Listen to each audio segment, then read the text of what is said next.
Yeah, the topic for today is how to turn Canada visa refusal to approval. The first thing is knowing what not to do. That's the first thing you need to understand. You first need to know what not to do before doing what you're supposed to do. What I mean by that is that many applicants provide information, but information is available all around. But the main issue is how to apply information. So many applicants don't apply information, rather they only provide information. So the visa officer is expecting you to provide information and apply it to your situation. For example, the main purpose of assessing your application is that you are coming to Canada, but the mindset of a visa officer is that you have to come to Canada with the assurances that there will not be any threat to the national security. Thereby, if you are providing information, you have to apply it in a manner that the visa officer will feel at ease to allow you to come to Canada. One of it is that you have to show your application, even though there is no interview, but your application needs to speak to the mind of the decision maker, which is the visa officer. First, what's your value to Canada? The trip you are coming to do, or the trip you are trying to embark on, how is it going to be beneficial to Canada? Are you coming as an asset, or are you coming as a liability? Secondly, your intent has to be clear, that it could assist your credibility. What is the purpose of your coming? The visa officer don't need to gamble or to be able to give you, to find it difficult to give you benefit of doubt. The other one is criminality. Have you been convicted for a crime in the past? You have to present an application in a way that at least you'll be emphatic that I've never had any criminal past. But if you've had criminal past, it doesn't mean you can't come to Canada. You just need to justify or argue that that has been pardoned, because Canada is one of the 5 migrant countries that anything you do in one country, the other country are able to assess it. Those countries are US, UK, Australia, New Zealand, and Canada. So whatever you do in one country will reflect in another country because they share information. The other one is health risk. Do you have any disease that will affect any other person? If not, then the visa officer will be at peace in order to allow you to come to Canada. But the problem is that many people don't articulate their point and situation in a manner that speak to the officer. Rather, they will just fill an application and submit. That's not enough. That's one of the reasons why they refuse visa. The last one is the exit strategy. You are coming for a temporary visa. So show them, when are you coming, when are you leaving? Provide an itinerary that shows that you are just coming for a temporary reason and you are going to return at the earliest time. Step by step that we'll talk about. If your visa is being refused, the first step is to review the refusal letter for specific reason for the denier. They will state some generic reason why your visa was refused. If you review it and you think you need help, or in most cases, since you've done it the first time, it might be better to seek for help from professional in order to strengthen your application. It's not to apply or reapply immediately. Many people make that mistake. Once they receive the application, they will just reapply quickly. But reapplying quickly does not guarantee that your visa would be approved, because you might make the same mistake, or because you are rushing because of timeline and you quickly put the same thing. No, the second application has to be strengthened. That is better off than the first application. Or in some circumstances, you don't need to reapply, even though there is no provision for appeal for a refusal from outside. There is only appeal for refusal from inside application. Still, you might seek professional help to look at that application. It may not necessarily mean you need to reapply. Maybe you have to consider taking the step of judicial review by going to the federal court.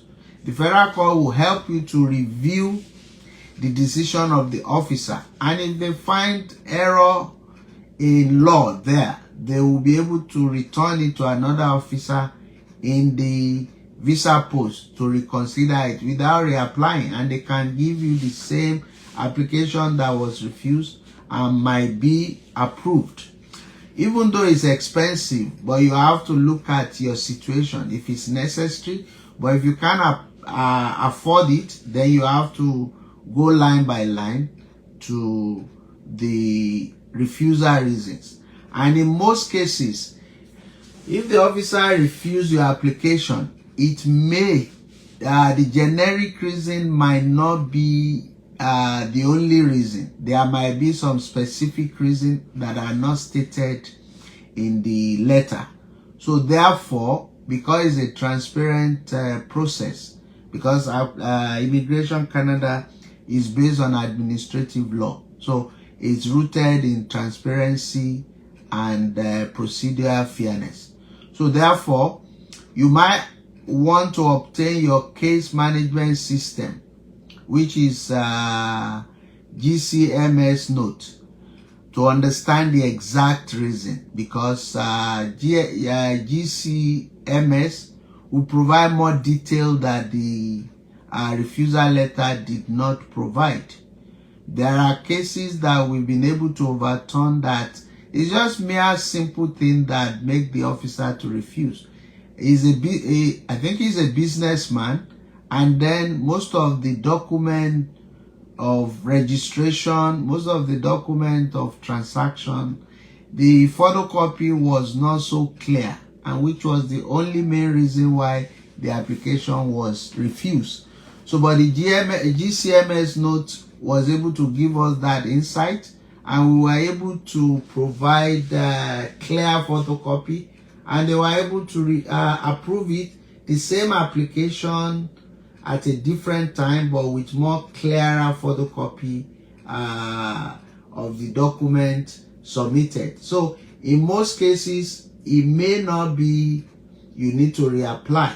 It may be that you need to understand the specific reason. So that's why sometimes it's necessary, once it's been denied, seek for a professional help before you take the second step. And in some cases too, I always advise people, be proactive, don't be reactive. If you know you are not sure, seek for second opinion. Pay little amount to get things done quickly and less stress than going through the stress of refusal. When the application is refused, then you start running around paying 3 times, 4 times what you're supposed to pay at the right time, at the right amount, and get things done and avoid stress. Because immigration, the application is more of a stressful situation. When you are refused, it disorientates you. You lose focus because you've had your plan ready, but that has disrupted it. Then you start asking for what to do. And that's why they scam many people, because you are now desperate. You are not well prepared, not ready before you start. So in most cases, it's better for you to seek professional advice, either for consultation, either for second opinion to review the application, or in most cases to help you to go into the portal, check your application, and then come up with a cover letter, because it's not enough to submit application, even though they can give some people in exceptional cases. But like I always say, exception is not the law. So you don't put a cover letter. It's difficult for the officer to make quick decision. But if you put a cover letter that explains your situation, like I said in the first instance, what's your value to Canada? What's the purpose of this trip? Why is this trip very important? What are you going to gain that will make a significant impact in your life at the end of this trip? Even though it's short, but it's impactful to you. It's going to grow your business. You are going to make contact while you go there. Or it's your life ambition that you want to visit certain state at certain time in your lifetime. You show everything by using your cover letter to write explanation and persuasive argument, so that the officer can see what is your intent, because you are not going to be present, but the document need to speak for you. So the other one will be, like I said, you reapply. If you've decided that you are going to reapply, even though either you are going to do it yourself or you are going to be assisted to do it, the main issue is that you have to address each concern raised by the letter, the refusal letter. You take them one by one. You have to address them. If they said there is no sufficient fund, okay, you look at what is sufficient for that trip, what you provided, how much you provided, and you explain that if you're going to stay in hotel in 3 days, this is the amount. If you are going to stay with a friend, but you are going to be responsible for going to the market to buy your food and all that, you've looked at the Canadian dollar and the price of items there, this would be adequate for you to feed yourself, and you have your return ticket, and the accommodation is going to be an offer to you. You are not going to spend on accommodation because you are going to stay with somebody you know, your friend, your family, or wherever, or your church, your mosque accommodation. That will be it for you to explain properly. But the mistake many people are doing is that because they don't do interview, they believe there is no interview. No, there is interview by your own writing and documentation. It's going to speak for you. It's just not going to be physically present to speak for you, but whatever story you have to tell, that cover letter or letter of explanation, depending on semantic, you will be able to explain. That's why I say you leverage on cover letter to explain and persuade the visa officer. That's what many people don't do. You have to. That is the main job. Like I said in the past, if you Google, any information you are looking for is there. But the problem is that information is everywhere. But the challenge is the application of that information to meet your specific need. Is the challenge that requires skill and knowledge. That's what many people don't do. You just say, please find attached. Attach what? What is the purpose of what you attach? You have to explain. How does that answer the question or the concern the officer is raising? When we get to the specific reason, you see one or two of the example. Some of the few reasons, I just pick some that are so common in visa refusal, especially if it's a temporary visa, is weak ties to home country. Yes, because you are coming for a temporary visa and you might decide to wait to stay back, and that's the tension between the applicant and the officer. Are you going to stay? Are you not going to stay? back.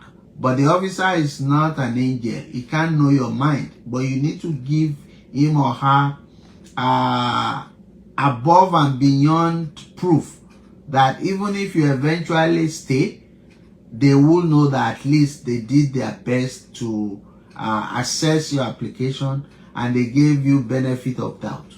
So the officer, convince the officer you have strong personal, financial, family connections and employment ties or self-employment ties to your home country that will compel you to return. If you don't return, maybe your job will suffer if you are not there. It's a financial and personal sensitive business that requires somebody trustworthy. If not, they will take all your money. You can't put somebody there by proxy and they will embezzle your money. You need to show the production. Are you into production?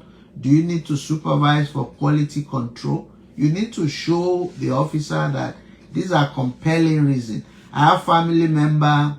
My family are in Nigeria. My family are in Ghana. My family are in my country.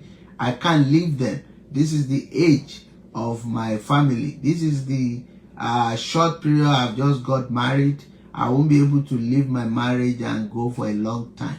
Or if you are caring for a family member, elderly, a disabled person that need personal care, that have health challenge, you can't leave that person for so long. You're just going out for a temporary purpose to relax out of stress, or you're going for a program that will enhance your business. So you just need to explain and explain properly. So it's not a big deal that even if you don't have enough travel history, you just need to explain your situation so that they can see that they can give you benefit of doubt. Even though there is no 100% guarantee you can move to Canada or travel to Canada, and your circumstances can change. You can't control that. But if they go back to the file, they will see that you provided above and beyond and convincing information that made the officer to make a decision. Because every refusal goes back to, every applicant or visa applicant that was approved and eventually traveled to Canada, if they decided not to return, especially those who are making refugee claim, the file will return to the visa office that application was granted. So they will see a pattern. If an officer is continuing to give visa to various people that kept making refugee claim, he or she will be affected in terms of career goal because he's making a decision that is not in the best interest of Canada, because he or she as a visa officer is a gatekeeper, and the gatekeeper means that you protect the interest of Canada. So if you give 100 visa and 98% of them eventually make refugee claim, that's a big loss to Canada, because as soon as they make refugee claim, they are going to be provided with some benefit. It might be health, it might be social welfare, which are going to run into thousands of dollars, which is supposed to have been prevented against. That's why the visa officer need to be careful, and you need to convince them that you went above and beyond, and then they will be able to give you visa. The other one is insufficient financial support. In most cases, that's a generic refusal. It's not that you don't have enough money, and sometimes it's because you don't have enough money. But in most cases, it has to do with you provided money that doesn't have explanation of the source. Like we said from the beginning, they don't want criminals in Canada, and they don't want fraudulent people in Canada, and they don't want fraudulent people in Canada. So if you provide money that doesn't have explanation, how did you earn it? Did you earn it legitimately? Yes, explain the source, provide proof so that they know that this money is legitimate. That's why they always say insufficient financial support. It's not because your money is not enough, because many applicants usually worry and say, oh, but I put more than enough. No, it's because 5 million, 10 million, randomly 15 million maximum usually run into the account monthly. Maybe in the last 2 years, in the last 1 year. But all of a sudden, 3 months to your visa, you start putting 50 million. You start putting 75 million, 200 million. There's nothing wrong with that. You are planning towards your trip. That's good. But what you need to do is to explain and provide documentation. Maybe you've invested in money market and the dividend came and you think this is the purpose why I invested. Then you provide when you submit, when you invested, your transfer, your receipt of investment, and when the dividend were paid or was paid, depending on your situation. And then if you sell property, when did you invest in the property? Was it given to you as a gift? Was it an inheritance? Were there documentation? That's why it's very important to get every documentation on your property. Even though you buy from your friend, your family, or it was given to you as inheritance, at least there should be documentation to show the source. Even if it's for zero amount, you just need to do a documentation, maybe a letter, a receipt that I'm transferring the ownership of this document to you. Even if you don't use a lawyer, just stamp it, put stamp, the regular postal stamp, and sign. So the date and the time will tell us this is authentic. You don't necessarily need to use a lawyer for that. If you are giving your family a land or a property, or even if it's a family inheritance that was sold and was shared, your share, ensure they send it to you by bank transfer. Don't take cash. Ensure you get bank transfer with narration that says this is your portion of our father or forefather property sold. This is the share from the family. All those things will help you in future application. And then you have the document of sales to whoever they sell it to before they share you. Maybe they sold it 1 billion and you are able to collect just 100,000. It doesn't matter. Show them the document that shows when they sold it for 1 billion, and then the document, the bank transfer that sent 100,000 to you. So if you match that, the officer will know the history of that money. It's not, they are not against you, but they don't want money laundering. And the only way they can see that is to be able to trace the money that comes in legally into your account. And then they have no reason to doubt you, and they will give you. And like I need to stress that the visa officer don't usually give you because they believe you all the documents you have, because I do many interaction with them to know what change, what are they looking for. So when I speak to visa officer, most of what I can infer from our discussion is that they will eventually approve your application, not because they believe everything you provided, not they believe everything you wrote down, but because they have no reason to doubt you. Don't give them reason to doubt you. Even if you are saying the truth, they can still have reason to doubt you. So don't provide reason to doubt you, not reason to believe you. That's why you need a professional help in many cases. Because some people just submit application and they approve it doesn't necessarily mean you don't need help. If you want to be sure, even though there is no guarantee, but if you provide above and beyond and you explain your situation, there is no reason to refuse your visa. So that's about that. So don't just put a large deposit shortly before applying for visa. There's nothing wrong, and many things are wrong with it. The only thing that is wrong with it is that you need to explain. When I was expecting money, but it kept promising until it was paid. And when it's paid, and then I put it into the account as part of my finance ability and capability to afford the trip. Yeah, the officer will understand, but it's not just put it there, 250 million, and the trip might cost you maybe just 100,000. You say, yeah, I have enough and beyond the amount. They are not going to, they will still say insufficient financial support.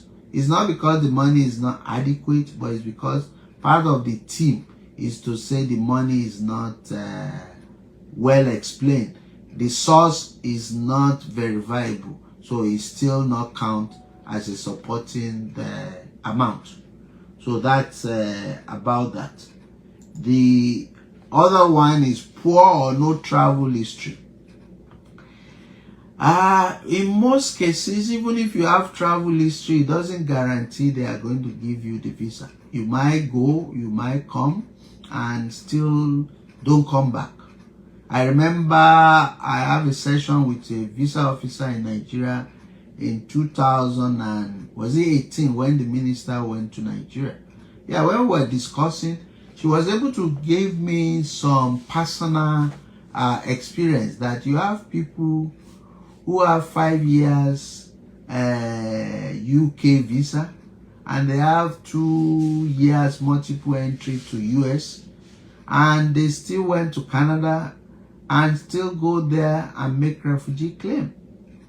We were able to talk about many. Said they will show they have land in Banana Island, they have house there, they will show they have, she said, Oma in specific, if I recollect. They have Oma, they show all this, they show all property all over Nigeria. They still go to Canada and make refugee claim. So your travel history is not enough, but you just need to justify that since you've gone this time, there was no issue, and you still have many things doing here. Especially people who are civil servants. They might be traveling from the level of level 12, 13, 14. Yeah, they're giving you visa, but once you are getting to 15, 16, they will be cautious because you have many. Even if you stay back, you can still collect your benefit if you know your way, because they understood the local knowledge. They every visa officer understand the local activity going on in whatever post they have. So level 17 meaning that you are in a terminal period. So you have nothing much to lose because you have the power, flexibility, connection with that position for them to process your entitlement in absence. So they look at all that, especially most of the refusal I see from the civil servants or former diplomats. They assume they've been going back and forth as a diplomat. They refuse most of them when they bring it to us, because when they see, they look at the time of the visa in your career is showing exit period. So the institution that was standing for you that you may not want to jettison is now going to be detached from you, or you're going to detach from it. So you have less to lose if you decide to stay, because you know how to process your entitlement even if you are not present. So it doesn't guarantee that since you've been traveling for years, your visa is guaranteed anytime. No, you have to treat every visa as a new application and put above and beyond to it.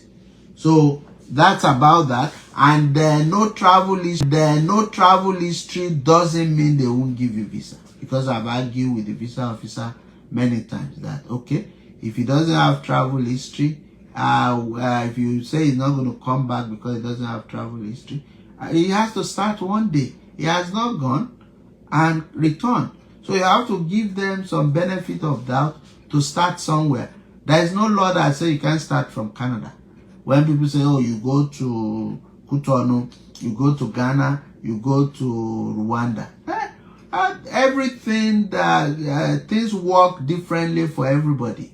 We've done a lot of applications that they don't have travel history. All we just need to do is to justify why. At this age, at this thing, why don't they have travel history? It might be family commitment. It might be education, school. He doesn't have time to do that. He can't just travel because he wants to travel. Okay? It might be COVID. During COVID, there are many people that wanted to travel, but they could not. They are willing, but they are unable because the circumstances is beyond their control. Because there is restriction everywhere not to move. And it lasted maybe 3 or 4 years.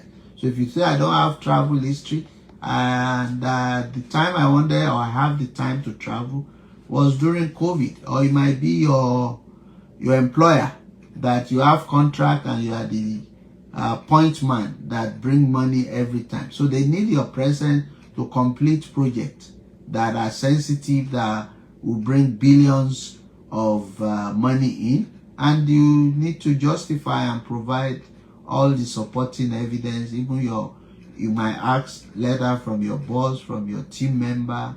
You need to tell a story. That's why you need a cover letter.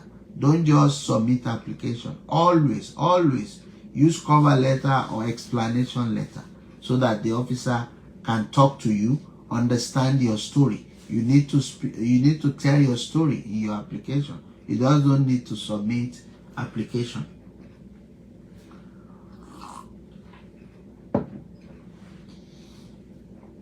The other one we're able to bring out is various previous violation.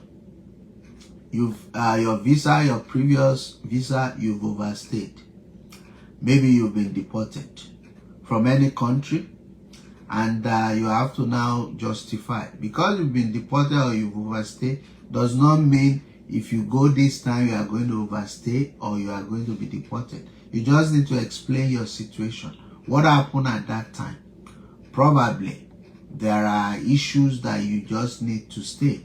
Maybe there is legal proceeding that you are a witness and you have to stay. And immigration did not give you any extension, or you don't even find it fit, or you are not aware that you need to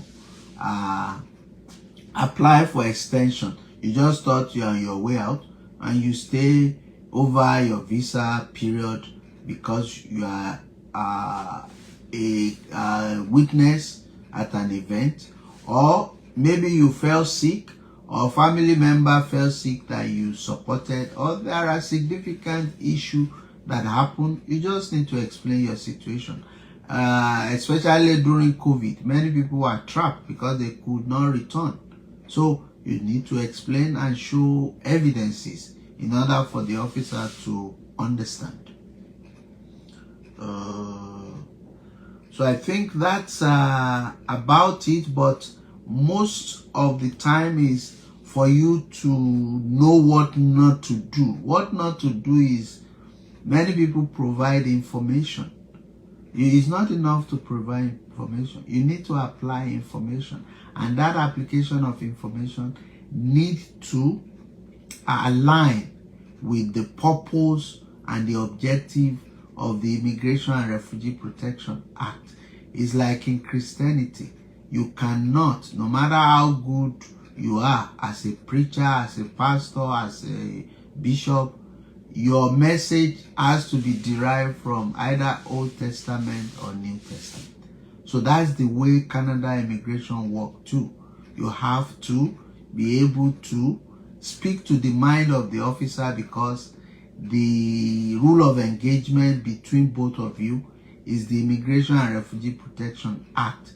The act was designed to guide the officer who comes in, who goes out. That's why they call it Immigration and Refugee Protection Act. If you are coming as a refugee, you are looking for protection. That's clear. If you are coming as immigrant, either you are coming to stay in Canada permanently or you're coming to stay in Canada temporarily. So if it's temporary, you have to be intentional. You have to demonstrate why this person knows that you are coming and you are going back. Especially, it's not enough to get the visa. They can still turn you down at the visa post when you enter Canada, because many people thought once you get visa is guaranteed. No, they can still deport you by the Border Control Services officer, especially if you are coming to Canada for a conference which is 1 week and you brought a lot of luggage. You even brought extra luggage, about 3 luggages, and you are coming for 1 week. That raises red flag and you can be deported. So that's one of the reasons why visa application is refused. But if you know what not to do, they won't refuse you visa. So like and share, and then contact me if you need further clarification on the letter and the phone number I provided. And also, if you have a particular topic you want me to dwell on, I'll be more than happy to do that. I saw some last week. I'm working on it. I'll go at my pace that I can accommodate. Thank you for your time. See you next week.